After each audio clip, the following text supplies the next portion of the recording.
it's a big turnout, innit? It's a turnout because you know where your heart lies, don't you? Your heart lies with Jeremy and the leader in this family. This is not like talking in the Palace of Variety. I can't see a sea of angry faces. I can't see dodgy Dave anywhere.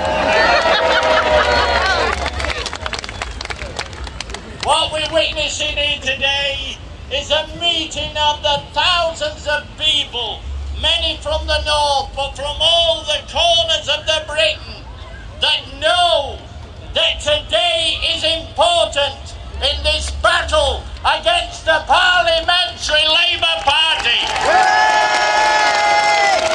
This is the first shot. I've been a Member of Parliament for 46 years. Never have I ever been to a Parliamentary Party meeting in which the PLP have took a vote of no confidence in their leader. Not even Blair when he was knocking on with Bush. Never. And so it's a critical time, and as I watch you walking, I know that you felt it was critical as well. Fortunately, I've had 40,000 photos with people here that should be enough to get Jeremy home and dry.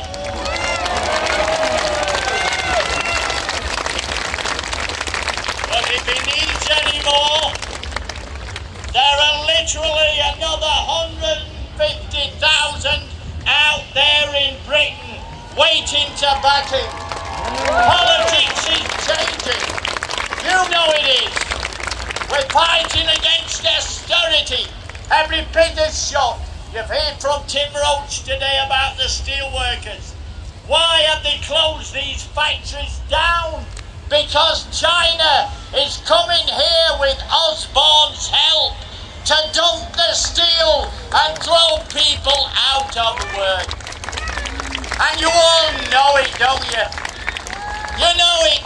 You know you're being told a pack of lies by Dodgy Dave and all the rest of them.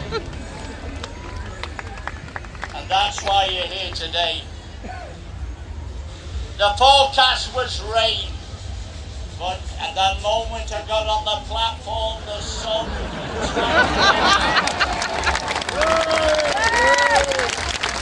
because we are on the sunny side of life, aren't we? Working people. It's like being in the pits again. Even in Parliament, Jeremy has only got half the number of people possible to man the posts on the front bench. You've heard Richard Bergen, he's got 2 jobs.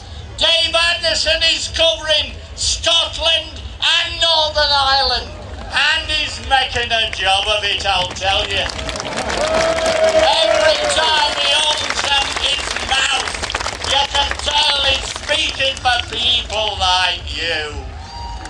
That's what they're here for. And every single one of them, Ian Lavery, he's trotting all over the place. Here, there and everywhere. He even finds time to test out my questions.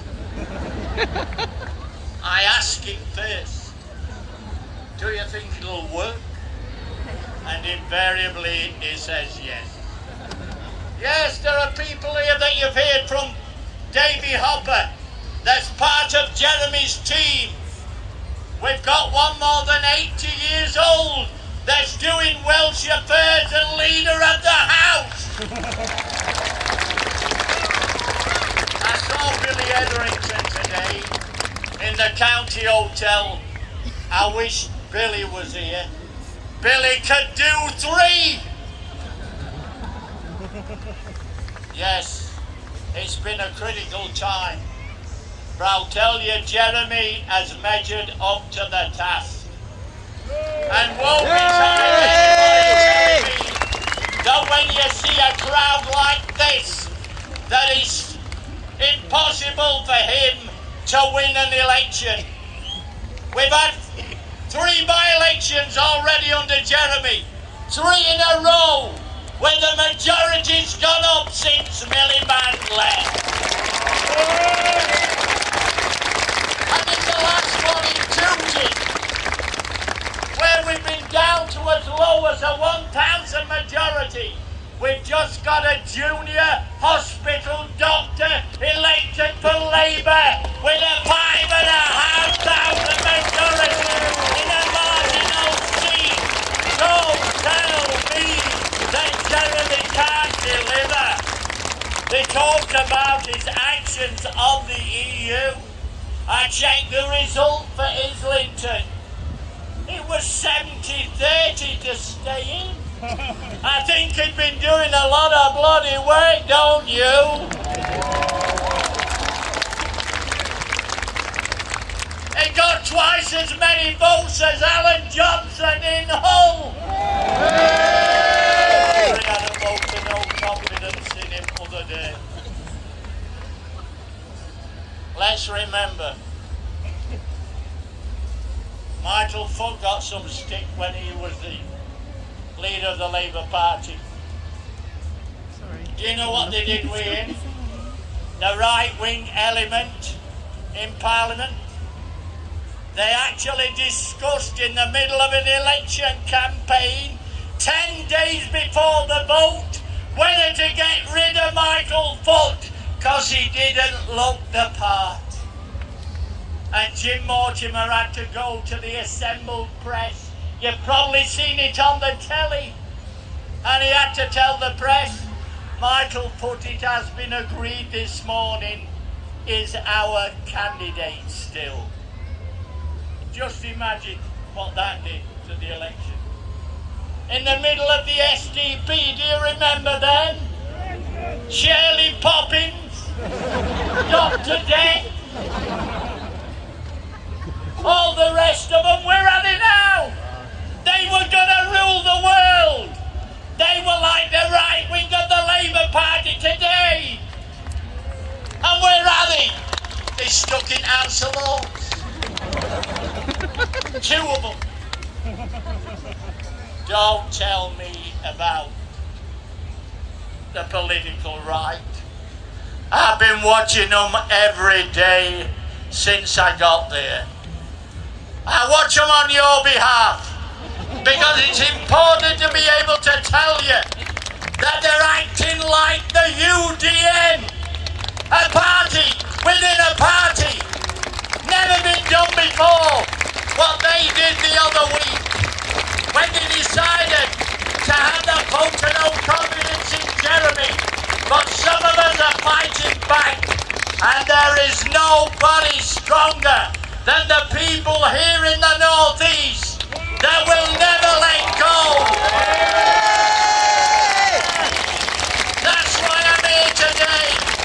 I don't sound like Tom Watson, do I? And I'm not Tom Watson.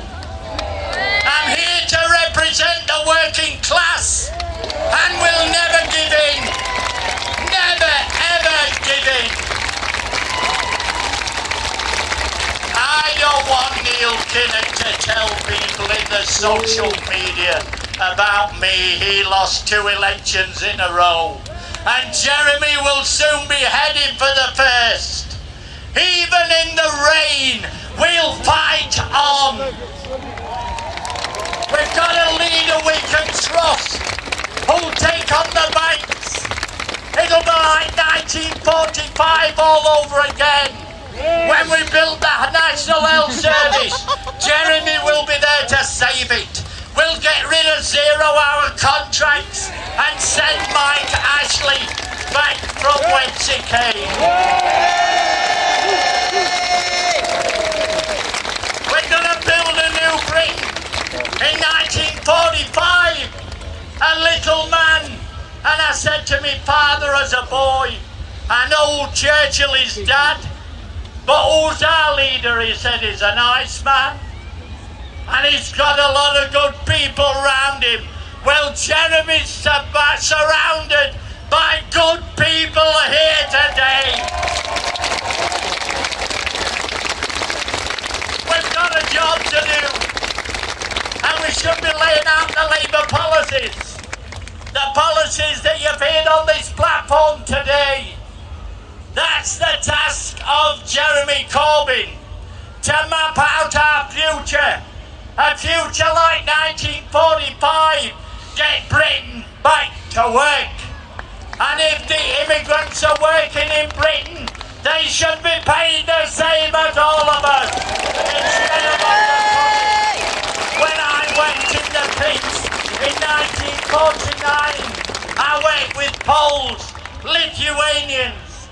They all got the same money as me, and do you know what else? They had to join the NUN. What a different world it would be today if we were to get a society like that.